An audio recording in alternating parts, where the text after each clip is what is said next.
As the late legendary revolutionary leader Nelson Mandela once said, sports can change the world. When used effectively, sports does not only transform lives, nurture talents, and enhance togetherness, it also helps the aspiring individual gain global fame, and most importantly, sports can be used as a powerful tool in achieving quality education, which will guarantee a more secure future, most especially for children from less privileged backgrounds. On Break It Down today, we shall be discussing the topic using sports as vehicle for educational opportunities for the Nigerian youth. What can be done for the Nigerian youth, especially those from poor backgrounds and other vulnerable groups, to realize their dream of grooming their talent and at the same time acquiring education through sports? This is Break It Down.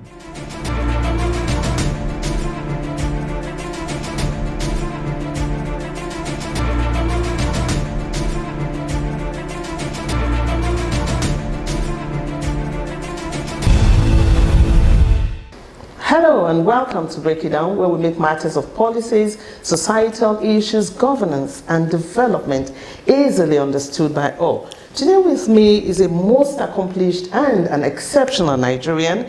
He is a former Nigerian international basketball player and an NBA star. He is also the founder of the UGBOAJA Foundation. You're welcome to Break It Down. Thank you very much. So tell us, who is UGBOAJA? Let's start from the beginning. Okay, yes. I was born in Kaduna, Nigeria, which is Tudunwada in 1985. And I've been doing basketball since 1998. And getting to understand that basketball can give you education and it still give you life to be able to be the man he wants to be. So basically, I went to college in ABU and I still went to school overseas, which is in the US, University of Phoenix, through basketball. And I was drafted with Cleveland Cavaliers, 06, played for Nigeria in all age groups. So I think that is who I am. Yeah, youths listening to you now will be like, how did he go through the process? You know, being a Nigerian player, then being drafted. How did that really happen? Just give us a little bit of details. Actually, I was playing in YMCA in Kaduna, which is, I never believed it was going to happen for me to be drafted in the NBA to go to the US. I never believed that. I never even believed basketball would even put me in school. I never believed all this. So when I started playing, I was invited to play for Nigerian national team, which is under 17. So that was my breakthrough actually.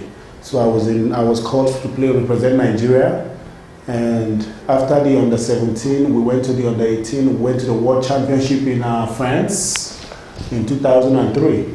So in that tournament I think I did very well, which kept me in the national team for many years. And that was where the tournament in Australia now actually put me in the US to be in the NBA. So they figured out that you can be in the highest level of basketball. So that's where they drafted me from.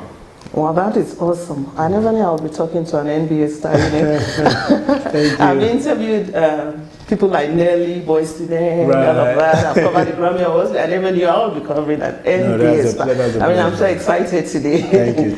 So we know that music is one bit that interests the youth, and sports is another bit that empowers them. Right. How important is it to empower the Nigerian youth through sports or any other sector? You know, in Nigeria, we don't believe in sports. Like, we know they have soccer. We know when Nigeria is playing soccer, that's when everybody believes there's sports. That's what I understand when I was growing up in Nigeria. So now, like in the United States, going over there, I find out that everything they do, there's like every kid, every family, either one or two is doing sports. And America understands that sports is key to life. Because think about it, our elderly, Most of them don't do sport, they don't exercise. We just stay and get sick. But we have the best food, best everything, but we get more sick. But in the US, you find out that because they do so much exercise, they live longer. That is one. So for us that is here, the youths, basically, if we're doing sports in the US, we believe that we can get a scholarship, we can be in the NBA making millions of dollars. So in Nigeria, even though you cannot make any money, you don't see any future for money for you. Even going to school for basketball to pay scholarship for you, it doesn't work in Nigeria. But that is where my foundation came in. So we start empowering them with sports to make them do different kind of sports so that they can get a scholarship to go to the US and go to school. So some of them has made it to the highest level, which is the NFL. We're hoping some of them made it to the NBA. So, which is big. So, if Nigeria can put all this together, allow the sports to come into our being, is going to help us so much. Because now the youth will not be on the street trying to. There's so much youth restiveness. Yes. What level of discipline is involved in all of this? Because especially being an NBA star. Right. To be, once you notice that your basketball is paying almost $70,000 worth of scholarship for you. You have to be, those people are not going to play with you. They want you to be very focused, to give them back what they're giving to you. So now you have to be focused because the coach is on you every day. He wants you to practice. You're going to wake up 6 o'clock. You're going to go to classes. You're going to come back and still do sports. So all those things, they already built it in you. So you must be disciplined to do all this. And apart from the end goal for the players, if you do very well, you go into the highest level. Now you and your family is made. For life. For life. And now you have the education and you have the money. Do they build the education, do they spike the educational interest in the individual? For example, there might be some individuals who are not interested in education. No. How does it work? Let me give you an example. I have a boy, Chinoso Boko, and Sonny, so they were in Nigeria. Basically, some of them, education is not really what they want, but they wanted the sports. But when we got to the US, they put all that to them. Now they love the education even more than the sports, because now you see if you don't make it through the sports, education is there for you. So that is how I think. If we think that we cannot make education or you want to do sports, it's not going to work for the US people. But in Nigeria, our families don't want us to go do sports, but they just want education. Yes. So US balanced it. So that's why EJIKE Foundation has come to Nigeria to make sure we can balance the two. We have a lot of kids that we put in schools locally. We have a lot of people that we put in school internationally. You understand? So we watch you to make sure you love the boat. Because it balances. How do you do that? How do you juggle that? I mean, that's quite. We have a lot of people putting pressure, making sure the kids do this because most of them, they don't have any hope. Most of them don't have hope anyway. So what they do is, okay, I might go to the US. I might look like the EJIKE himself. So I might be the EJIKE himself or more than the EJIKE himself. So let me follow what he's saying. So that is how we manage most of them. You understand? So we call them, like every time I'll come to Nigeria, make sure everybody comes together and make sure we are moving on the same track. Wow. That must be difficult for you? Yeah, it is, but it's passionate because we have my background. Coming from the same place they're coming from, I understand their language very well. So it's passion that is driving you, yes, just the passion yes, to help the youth. Because think about it, if I did not go to YMCA to play basketball, today I don't know what I would be. Today I might be one of the people they're talking about. I might be one of the craziest people in the society. But going over there, basketball now showed me a different life I got to follow. So now, since you know all these things, you're the main this thing. So why not teach them to follow that road? So that's why you see, it's not really a problem for me, but it's passion that I use in driving myself. And you fund it up? Yes. Yourself? Yes. Government is not involved, nobody's involved? No, nobody yet. Oh. Yeah. Let's compare when you were growing up and now. Like when I was growing up, in school we had all the sporting facilities and everything, up to table tennis, lawn tennis, hockey, we had the fields and all of that. But now we don't find that in most schools. What was it like in your own time compared to now? Because now it's like everything is concentrated. You find a school that is so tiny, so small, and you wonder, where do these children do their extracurricular activity? Where do they play? You know, during your days, I really don't know, because, you know, I'm a grandma. We're the recent one now. So the truth is, we kind of find a way to get ourselves. That's what I was telling you. Like I went to Government College Kaduna. We have the soccer field, and we don't have the basketball court. So that time it was the soccer that we all go see. So now we're not opportune to do basketball in school then. Wow. So that's why it was like my 98 that I started doing basketball, because I had to. How old were you? I was 18. Okay. I was 18. Before you started? Yeah. Do you go about like to schools, secondary schools, primary schools now in Nigeria to put them right, or to educate them on why they should start early? Yeah, what we're doing now is we invite them to come out, because most of them in their schools, they don't have any sporting facilities. Only the private schools, some of them, that have it. And some of the kids, because of the parents, always think that if you're doing sports, you're not going to be productive in the society. So now you'll be very careful for somebody's father not going off on you. We find a school that, you know, they have all these facilities. It's easier for us, which we do. But we go to individuals and bring all of them out, not in their schools, because you have to take permission, and if they don't have it, the principal or whoever not going to let you do it. Yeah. So, but if the government can let all this sporting stuff go to the whole schools, which is the government schools, it will help people like us to be able to go in there and say, okay, since you have this, let's help you on this, let's help you on this. So those things can help our children. What's the response like now from the schools? Everybody's coming, because the tournament we did in Nasarawa, people came out. It was so many people there. Wow. So even we have one in Anambra, they all came out too. All of them are high school students. Wow. Yeah. Okay, we'll take a break now. Excited talking to you, to a young man like you, and a very accomplished, disciplined, because when I came out there, I saw how disciplined the whole place was. Everybody had to arrange themselves. Right. So we'll be back.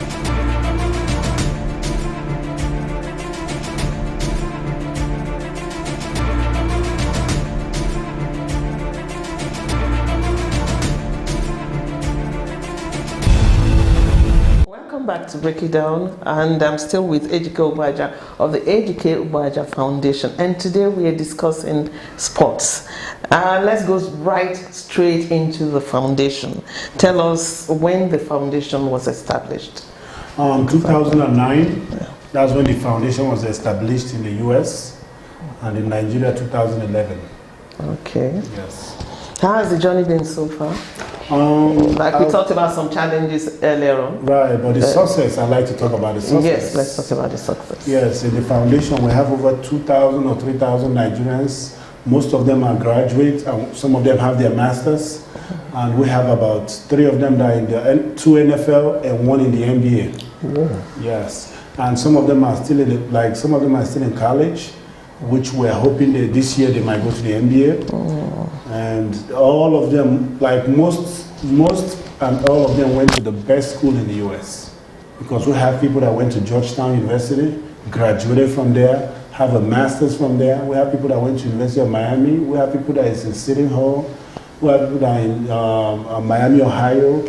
We have people that just Syracuse that graduated. You know, we have so many of them from different universities in the US, which is so, I'm proud of that. I never expected that we can come over there and get a full scholarship, and went to high school, not paying any money from our pocket. Went to college, not doing anything, and the best come out with a good result and still do the sports. So that is That is awesome. Yes. I mean, when he said 2,000, I was taken aback. Yes, it's more than 2,000. I'm just giving you just approximately. So, Wow. So that's why, you see, I'm so happy. You cannot stop something like this because it's a motivation for you. Yes. You find out somebody, a Nigerian, will be here and is going to school. Just going to school alone, it made it like it's a big joy. You don't want to talk about the challenges at all. There must be some staggering events that you may want to talk about. The only challenge is, me, I will tell you, is we need people to come in and partner with us. Okay. That is what we're looking for. But apart from that, we have gone to different Nigerians to talk to them about this thing is helping our youth. Look at NSAS came out. Look at the kidnapping. Look at all these things. We can stop all these things if we can come out and help the less privileged. But we cannot have all the money and keep holding to ourselves or our family. Why you drive around, you see people suffering, and they are Nigerians like you. They are our brothers. That is who I am before. I used to walk around, you see me as tall as I am, I've been walking on the whole street. Everybody, some people will even pour you water to pass you. And if you even try to, hey, can you help me out? No way. So now, if we can partner to help some of these situations, it will help the Nigerians. You give them hope. It's not like what government should come out to always encourage stuff like this. To be honest with you, there are some individuals that if you meet them, they want to encourage. Despite they might have the big office, but the people around them, which is their aides and the rest of them, don't let you talk to them. But they are looking for stuff like this to do. Yeah. Like I'll give you an example, like Engineer Musa Kida was somebody that when we in New York were stranded, trying to pay all the bills, the campus. As soon as we called him, he rushed and do it.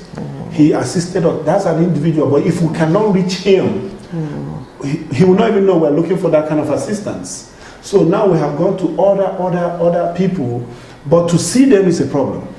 Because they are aid, although which is what they pay them to do. So they cannot let us through to them. Well, I hope they are watching. I hope they are watching this show, and I want to believe that they will reach out to you through the AIT Sports Department. Right. They have his contact there. You can reach out to EJIKE at any time. So let's talk about the beneficiaries of your charity, the youths that have benefited, the 2,000 people. How do you recruit them? How do you get them? No, what we do is every year we put it on social media, and we put our social media, we put everything out there, and our coaches are out there trying to let everybody to come. So because everybody's always invited. So we have people that come from all parts of the states. They'll come either to Lagos or Abuja. So when they come, we select, and we do the US coaches. We let them do the selection so that nobody will be biased. Okay. That's how we do it. So it's different. There's no state that we have not helped somebody. Every state has brought somebody out. Everybody has, like from the whole 36 states, everybody has somebody there from the EU Foundation. Okay. You just told me now when we started that most Nigerians are not fit. I am not too. That's what I'm saying. When I saw you, walking from here to the field, I was like, oh my God, what kind of punishment? But do you know that's what the elderly Nigerians need to think about? Because if you people start doing it, even your children will, mommy is going to practice. To be honest with you, the encouragement I have was my mom was going to play soccer. Okay. That is the encouragement that made me try to do sports. Because every time I'm carrying the bag, I'm carrying the water. So she'll be running, and just imagine your mother running. And now I have to go find something to do. And that changed the whole idea of being at home, thinking of something that is not even, So you people need to work, and it helps you. Yeah. Sports help in every way. Look at this COVID-19. If you work out, you cannot just tell me COVID will kill you. It's not possible. Because you're always exercising. Yeah. Know how your lungs go block, because you're always moving, you're active. Okay, you spoke a little about your success story. I think you were just being a bit modest. Tell us, can you just tell us a little bit more about the success of the EJIKE Foundation? The EJIKE Foundation, to be honest, when I was drafted to the NBA, it was something that I never expected. I never believed it. So when it happened, To be honest with you, I pray to God, I say, God, since this has happened to me, I will touch a whole lot of lives. Because I didn't expect it. So now I just was thinking I'm going to play basketball, and then, you know, going to school, struggling, you know how it is. So it's so difficult. Now, why wouldn't I touch other people to make them, you know, see that there's life in sports? You understand? So for what me, do they give back? No, they don't need to give anything back. All I need them to give back is to come back to Nigeria the way they help them, set up a program, and help the people that they, maybe in their own area or in their whatever way you want to help anybody, but make sure when you're doing it, you don't think you want to make anything out of it. Let it be what we call charity, because you were part of it. What drives you, you said, is passion. Right. Is there any other thing that drives you? No, that's passion. And knowing that, you know, you cannot see 3 square meals before, and you can find even 10 square meals now. So why wouldn't you be drive to make sure somebody can eat? So whatever we do, a lot of Nigerians, what I understand is, if you're doing, you want to find a way to get the money back. You understand? That is now what we call charity. You know, I know you need money to fund what you're doing. That is different. So if you have passion to help somebody, even before the money comes to you, you're already moving to help that person. Yeah. So when it comes, it's now a plus to you to add to who you pay and people that work with you. There are a lot of Nigerian children who may have the talent but are not even in school. Right. What happens with such children? I gave one in Nasarawa. The boy was one of the Alamajiri boys. So when he came to watch the game, and somebody picked him from the stand and said, come and shoot the ball. And the boy couldn't speak English. When I saw that kind of kids that walk himself from outside the crowd where they can go and take their plate and be doing all that sort of stuff, say, come in. And once that boy shoot that ball, you know, the joy I got in it, I said, damn, can you imagine this kid cannot even speak English, but his life can change in 5 years from now. He can become like me, myself, or bigger than me. So all we need to do, invest in him, make him know that he have people. So now we brought him closer. We're going to, like, we put him in school now. He's in school, going to school. In 2-3 years, we'll bring him to Abuja, where he can understand the system. Now he can go to the US and go to school and mix up with the rest of people, because now he can speak English. Now he can read a little bit. So when he go over there, it's easy for him to communicate to his classmates or schoolmates. So it won't take so much of our money to do that. But what he can do, you know, damn, I have saved somebody's life. Yes, and he's going to save so many others too. And when that boy come back to Nigeria, do you know what he will do? He will remember his journey very well. Yes. He will not forget one bit of his journey. Because I know sometimes he might not see food to eat. You understand? So now his journey will be so smooth that he will come here. Not only passion that will push him, he will push with everything to help everybody, because he knows his story. So what are the future plans for, I mean, what is the biggest dream you have for the EJIKE Foundation? Where do you see it getting to? The biggest dream, to be honest with you, which I think I have achieved it for me, because knowing that somebody can have a master's, that's one of the biggest dreams I have in my mind. So that before I started, I said, okay, people go to school, graduate, what else I want? You understand? Now we're really thinking about, you know, where we can build a school or give more local scholarships so that people can, because a lot of people in universities, they don't have money, their parents don't have money to pay for that university for them. Some of them drop out, you know. Just find a way to come in and support them. That's what we are doing right now. But our biggest goal we have achieved by them being in the highest level of education in the US and graduated with, like EJIKE is #1 in Georgia. EJIKE UGBOAJA, he was in class, he was #1 in Georgia. So what else am I looking for? So we're almost through, and I'm just wondering, tell me about family life. Last question. Family what? Family life. Okay. Yeah. I'm married. I have 5 kids. 6 kids. 6 kids? 6, yes, I have 6 kids. Wow. Yes, and all of them are doing well. My son and my daughter like basketball very well. Yeah, so they are very into sports. My whole kids love sports. So it's very good.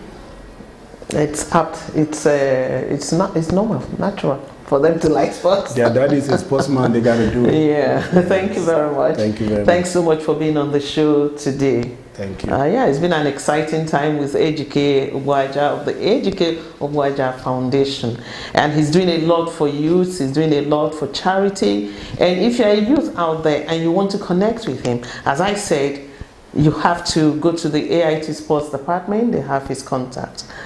We'll be back again same time next week. Thanks for being with us. Thank This you. is Break It Down.